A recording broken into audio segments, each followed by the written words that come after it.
Thank you. Welcome to another episode of Straight Out of Politics. I'm your host, Compton J. We're trying a little bit something different with the show, so just drop a comment. Tell us if you like the new look. Tell if you don't like the new look. Maybe post some suggestions. But we're revamping the show, so a lot of different changes coming up. But first, what I want to make sure you do is support the show. Make sure you subscribe to the channel, like this video so that more people are able to view it on YouTube. As we all know, YouTube is censoring the left. So it's up to you and I to get our content out. YouTube is not going to be assisting us in that. So make sure you support the show, like and subscribe to this channel. Follow us on Twitter, Fred Hampton Left on Twitter. You can also follow me on Twitter, Compton Made Me, at Compton Made Me. So today, I wanted to talk about several different topics. I wanted to cover the Kamala Harris video. I know it's about a week late, but I still wanted to cover it. I kind of wanted to talk about a little bit about the so-called labor shortage. And I also want to talk about Israel, the apartheid state, and then a couple of other things we'll dabble in, and maybe even visit YouTube, or I'm sorry, Twitter, to see what's happening on Twitter. So let's bring up the first topic, and I want to make sure my producer is queuing that up. So let's go ahead and play the first video, and then I will comment on the other side. Derek Chauvin's mom also had a statement. I want to play that, and I want to give you my thoughts about her. I am the mother of Derek Chauvin. I am here to speak on behalf of my entire family. On November 25th, 2020, not only did Derek's life change forever, but so did mine and my family's. Wait a minute, let me pop out. I'm sorry, I got to say this really quick. So she said that Derek's life changed forever. I just want to remind everyone that Derek Chauvin still has his life. George Floyd does not. Derek Chauvin's life changed because of the decision that he made that day. That's his fault. That's not on anyone else. That is on him. So I'm already not buying this story, this little statement, this sob story that she's giving right now. I'm not buying it. I don't feel sorry for Derek Chauvin. Next. Derek is a quiet, thoughtful, honorable, and selfless man. He has a big heart, and he always has put others before his own. His mom said that he's a good man. He has a big heart. For those of you that watched the George Floyd video, based on what you saw, the behavior by Derek Chauvin, does that look like someone who has a big heart? Does that look like someone who's a good man? No, boo. He's exactly who we saw in that video. He has a history of this type of behavior. Maybe, just maybe, her son isn't who she thinks he is.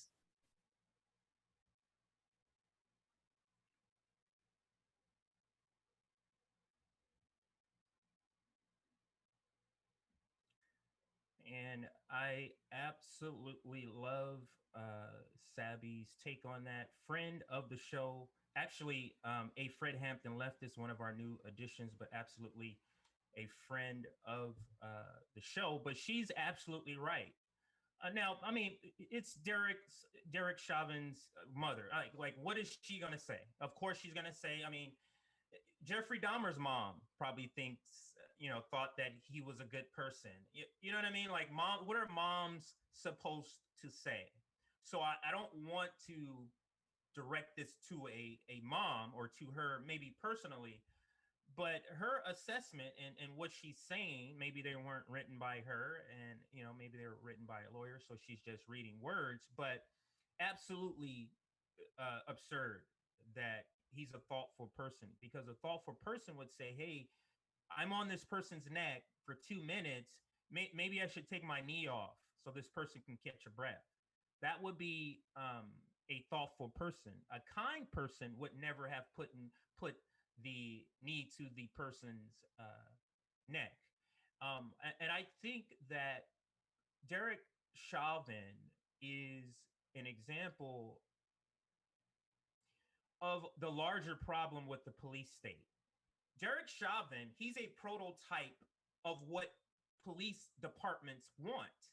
This type of person, awful personality, follow instructions to a fault, even if those instructions are unlawful, racist, or at least a bigot. So all of these type of traits is what police departments look for. They actually want to exclude people who are thoughtful. They don't want that type of person on the police force.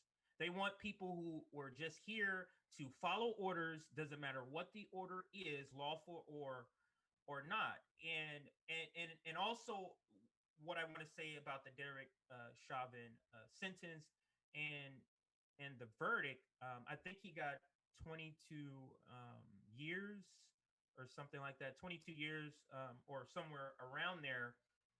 And how much of that will he actually serve?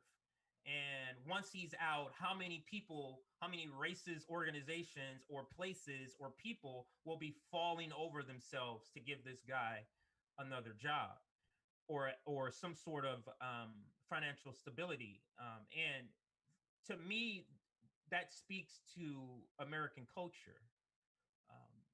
Sort of like the guy who shot protesters, BLM protesters. I think his name is Kyle. I forget his last name. Kyle shot into, and then people set up a GoFundMe for his legal defense. He's the murderer, and there's Americans who think he's the victim. So it speaks to the larger issue that America has, which is racism is here.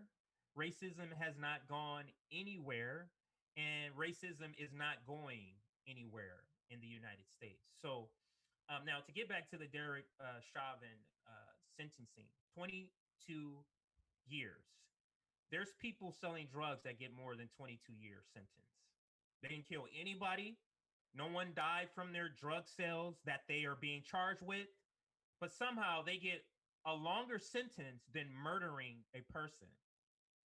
That's our legal system. That's our criminal justice system. And I put criminal justice system, or actually criminal and justice in air quotes, because that is suspect at the very least.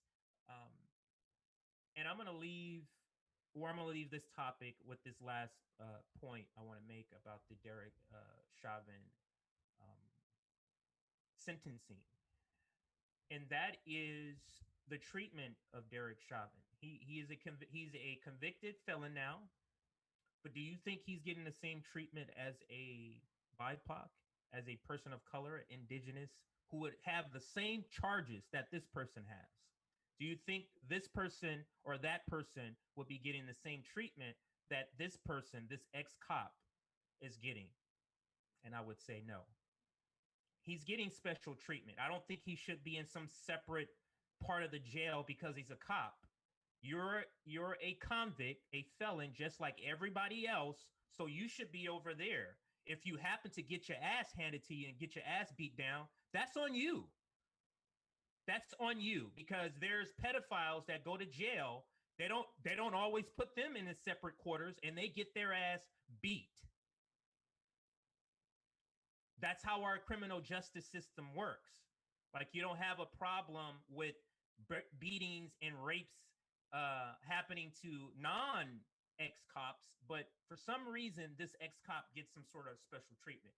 But that's the last point I want to make about the Derek Chauvin sentencing. So what I want to do is go now to the next topic, and let's get the next video playing, and I will come back on the other side of the video to talk about it. It's interesting. I had a conservative send me a message today saying, like, I just want you to know, since I've been listening to your show and following your Twitter account, I finally see that, like, both parties are corrupt. And for the first time in my life, they're like, I recognize that the Republican Party is corrupt, and they work for the oligarchs too, and they work for the giant corporations too. And I'm sitting here over here laughing because I had the exact opposite experience. I always knew the Republicans were corrupt, but for most of my life, I just thought, well, if the Democrats just fight a little bit harder, if they just showed a little bit more courage and actually, fought back against the Republicans, then we'd be okay. And then come to find out that no, just like the Republicans are corrupt, the Democrats are corrupt too. And the problem is not that Democrats are cowards or they're not brave enough. The problem is that they are collaborators. They are collaborating with the Republicans to funnel more money up to the capitalist class and up to their corporate donors. And they do not work for the people, and they never will work for the people.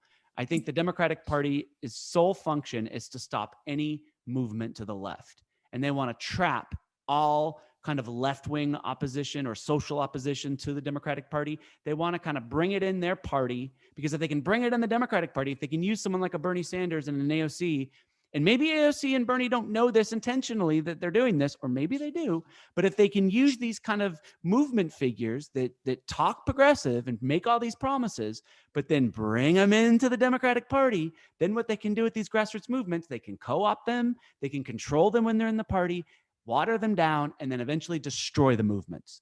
And if you just look, the Democrats control the entire government right now. They control the House, they control the Senate, they control the White House. They call themselves, they have the audacity, the Democratic Party, to call themselves the party of quote unquote healthcare.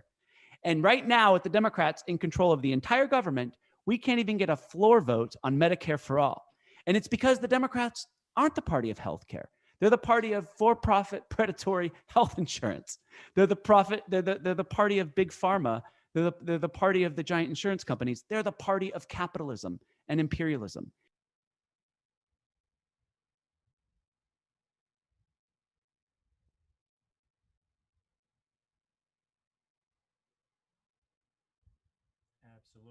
Absolutely. Great video from friend of the show, Ryan Knight. And excuse me, there's a lot to break down in that video, but the bottom line is, or the broader question is, are Democrats weak, or are they collaborators? Are they complicit? And in Ryan's video, he is making a point that they are complicit, and he used to believe that they were just weak. And I can attest to the same thing. When I was a liberal, card-carrying liberal, and I watched MSNBC every day, and I follow Rachel Maddow, and I follow, what's his name? Matthew, I forget it, Hardball, with Matt. I was the same way. It always felt like the Democrats were this close, but some bad guy Republican came in and stopped progress. It always felt like that, like we were always this close. We were just about to get in. If it wasn't for those pesky Republicans, the Democrats would have delivered. Until I stopped watching TV and being fed my opinion by MSNBC and CNN, I was able to see, wait a minute, actually the Democrats are not weak whatsoever. This dynamic is more the Globetrotters versus the Washington Generals. We're talking about controlled opposition, which really, in my eyes, means you're on the same team as that so-called opposition. So for me, that's the broader concept of the duopoly and why I just can't be a supporter, or I'm no longer a supporter of the Democratic Party. And I'm just going to give you a couple of examples of this. So back when Obama and the Democrats when Obama first got in office, Democrats held the House and the Senate. They had what we were calling at the time a super majority,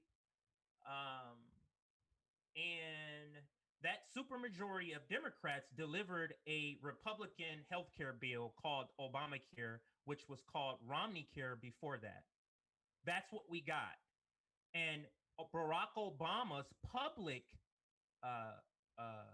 stance was, we're going to fight for the public option, while all along in the background, he was telling Big Pharma they're never going to do the public option. At the time, we didn't know the two faces, the public facing point of view, and then what was actually being said in the background. All of that information came out later, years later. But the point that I'm making is that the Democrats in this situation had a supermajority. But did they deliver on all the things they claim they want to do when it's a mixed power, when one party doesn't control all of the branches? Like when one party doesn't control all of the branches, then the Democrats are, affordable health care, voting rights, voter suppression, all this stuff that they're saying. But when they're in power and have the power to do the things that they've been saying to all of their constituents all the time, then they come up with another scapegoat, Joe Manchin, Kristen Sinema. So my point being is, Republicans tell you up front, Democrats pretend to be your friend while all along carrying out the same plan that Republicans are telling you up front they're going to do.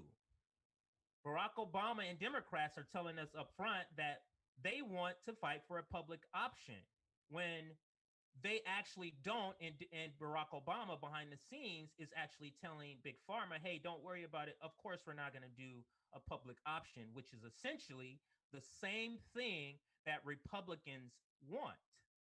Another thing they do, and this is more recent, where they don't need any Republicans to vote for legislation, but they're steady saying bipartisan, bipartisan, bipartisan. Why would they do that? If you have the votes to pass Medicare for all, Barack Obama, why are you making a bipartisan effort to reach out to Republicans and get their input, insert it into the legislation, which doesn't even get you a Republican vote, and you still insert it? That's because the Democrats never wanted a public option. That's because the Democrats never wanted progressive legislation. They only want to virtue signal that they want said legislation. They have the same plan, and it's very simple why they have the same plan. If you have the same donors, the same people telling you what they want to have happen, why would they have a different plan than the Republicans? And another thing Ryan touched upon in his video that I wanted to point out, and that was what the Democrats do. They see leftist movements, they see lefties, popular leftist politicians, and they bring them into their tent, and then they co-opt them, and then they start using our language like healthcare is a human right. When I saw Joe Biden tweet that out, that healthcare was a human right, I almost fell out of my chair. And my response to Joe Biden saying healthcare was a human right is that, Mr. Biden, I've never heard of a human right having a copay and a deductible. I've never heard of that. But they're co-opting the language because they know that the language and the policies are very, very popular. So we can see this happening with AOC. When AOC first ran, I'm going to oppose Pelosi. I'm going to get in there. Nobody, she's saying all the right things. And I generally believe at the time she may have believed it. But fast forward several years later, now she's calling that same person Mama Bear. Now she's refusing to force the vote on Medicare for all so she can get some sort of committee post that she didn't get, because the person who actually threatened to withhold her vote for Nancy Pelosi got the position. So we've already seen it happen, the co-opting of AOC and the squad. Or actually, not even the co-opting of the squad. The squad is a media creation. No one on the left said, those four people, they represent the left. No one on the left ever did that. The media anointed them, the squad, so that the left could follow them as they're being co-opted. These people have this game down very, very, very, very down pat. So let's move to the next topic. Great video, though, from Ryan Knight, friend of the show. We're going to be using a lot of Ryan's videos. So, get familiar with Ryan Knight if you're not already familiar with him. But let's bring up the third topic, third video. We're going to play the video, and then I'll give my comments on the other side. Let's play the video. I want to be clear to folks in this region who are thinking about making that dangerous trek to the United States-Mexico border. Do not come. Do not come. The United States will continue to enforce our laws and secure our border.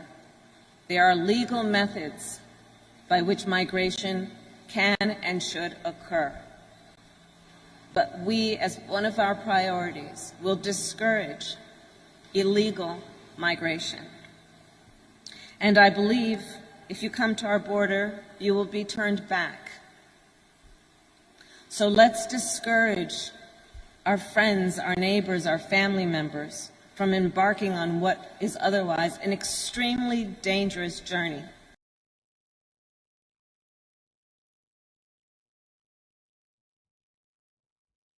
Alrighty, so sorry about that delay, a little bit of technical difficulties, but now let's break down that video from Vice President Kamala Harris. So this is where I call Joe Biden is the same thing as Donald Trump, because this sounds very much like policies coming out of the Donald Trump administration. Do not come here, Guatemalans, because she was in Guatemala with the Guatemalan president at the time when she was making these comments. Do not come here. That sounds very much like Donald Trump telling migrants, do not come here. Very much like that. Now let's make sure we understand, because President or Vice President Kamala Harris failed to mention that coming to our border seeking asylum is a completely legal way of migrating to the United States. She failed to mention that part in that video. But the broader point I wanted to make about the video is that Joe Biden is Donald Trump and Donald Trump is Joe Biden. I made a video about this on the Populist Voice a while back, and that was that if you're expecting a big difference between Donald Trump and Joe Biden, you're not going to get that. I'm talking about in policies, not in how mainstream media is covering him. Now, you may feel like this is a different experience because mainstream media covers Joe Biden different. Just look at how they're covering the pandemic. There is a Delta variant out there. They're acting like as if that's nothing. Now, if Donald Trump was president and there was a Delta variant, what would they be saying, mainstream media, right now? That would be my question. But Kamala Harris in this video, now she's speaking for the Biden administration. So I'm critiquing Biden, even though the words came out of Kamala Harris's mouth. And that is, when the Democrats become the party to tell immigrants not to come here. Like, when did that happen? When did it become okay for Democrats to publicly say that aloud? That's my question to the audience. When did that happen? This illustrates, just like the previous video when I was talking about, that Democrats and Republicans are not different. They are the same. It is the same policies, especially when we're talking about economic policies or imperialist wars, it's the same policies. Democrats voted for the military budget just like Republicans voted for the military budget. Democrats voted for the invasion of Iraq just like Republicans voted for the invasion of Iraq. Democrats are for corporate tax loopholes just like Republicans are for uh, corporate tax loopholes. And in this video, it looks like Democrats are also fine with denying legal asylum seekers at the border, according to Kamala Harris and the Joe Biden administration.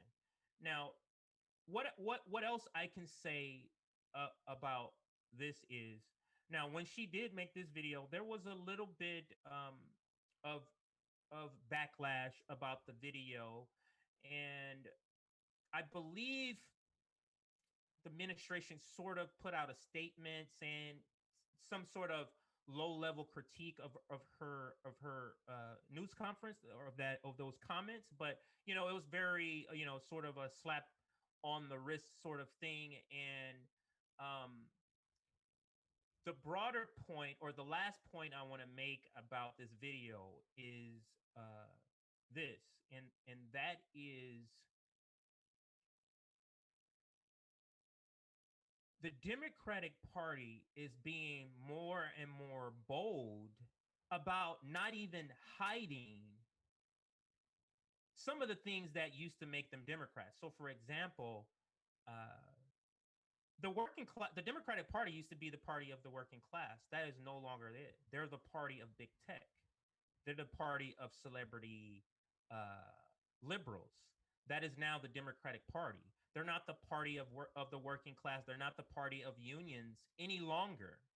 So we're seeing sort of a great realigning of people. So you're seeing working class people move to the Republican Party, which is, to me, it's just insane.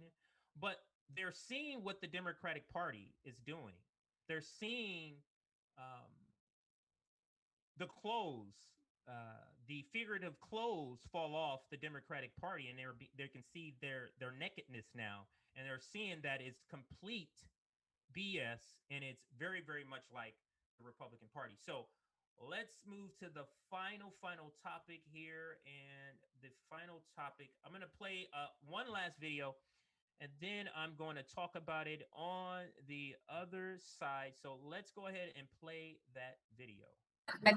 You think is available to them? I believe that we have, whether it's the United States or Israel, we both have the mechanisms to make sure that there is accountability in any situations where there are concerns about the use of force and human rights, et cetera. I believe that both of our democracies have that capacity, and we've demonstrated it, and we'll need to continue to demonstrate it going forward.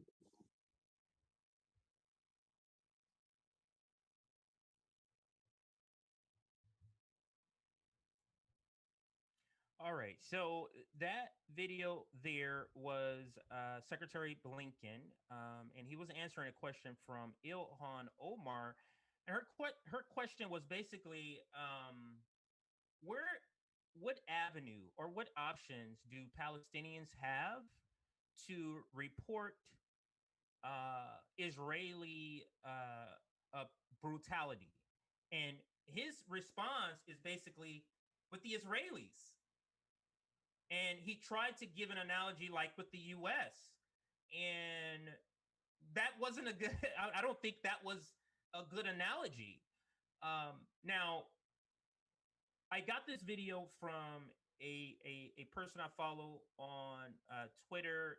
She is absolutely awesome. She's a senior research fellow, and she has a PhD in Middle Eastern history from UC Irvine. Her name is Asal Rad. Make sure you follow her on Twitter.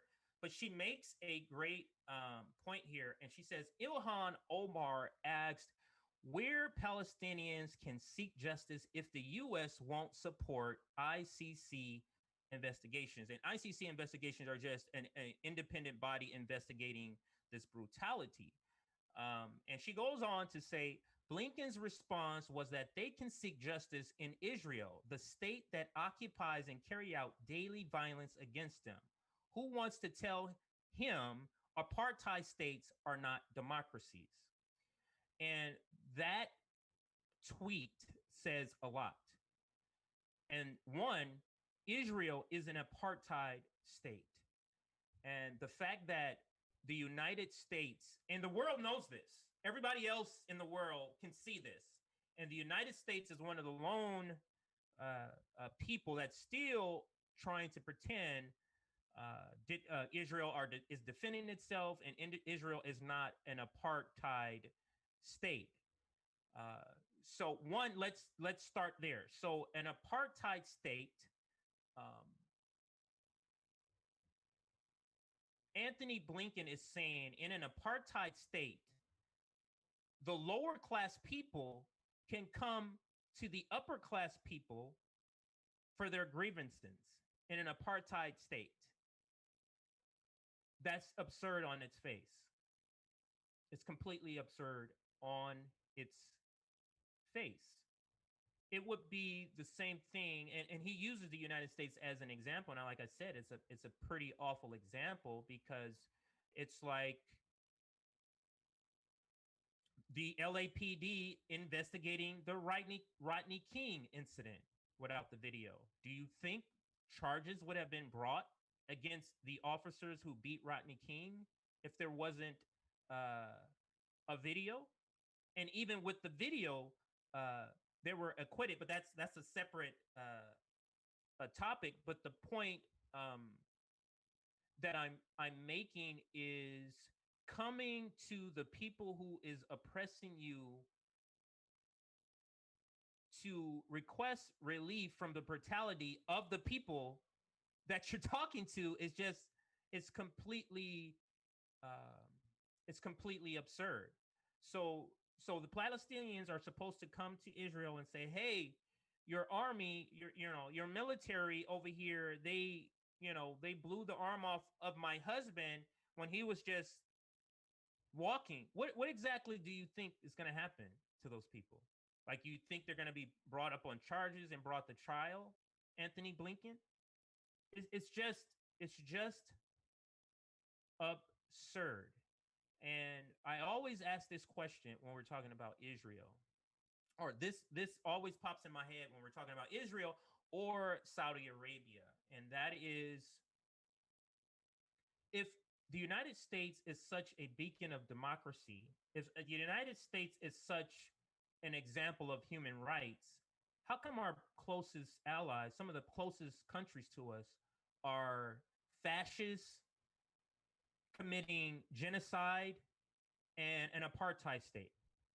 So fascist Saudi Arabia and Israel are both apartheid state, are both fascists. And you have Saudi Arabia committing genocide in Yemen and other places. And then you have the apartheid state of Israel. These are our best buds. Our best buds are these countries, yet we want to call out Asian countries about human rights violations. It's just completely absurd. And that's where I'm going to leave you with that last video there. And this is going to bring us to the end of this episode. I hope you like the new look of the show. Leave a comment, suggestions if you like. Make sure you support the show, like this video, subscribe to the channel. I think we just hit 5,000 subscribers. Thank you, everybody. This is literally just in a few months, just have taken off. And I think April 1st is when we launch. And just, 3 months later, 2 months later, 5,000 subscribers on YouTube already. We're about to hit 20,000 followers on Twitter. Our Instagram is going to hit 1,000. So everything's going well. We really, really appreciate all of your support. Continue supporting us. We have to combat the corporate propaganda that is being drilled into our fellow citizens every single day. And I'm going to leave you there. Thank you. And I'm signing off this live stream. See you next time.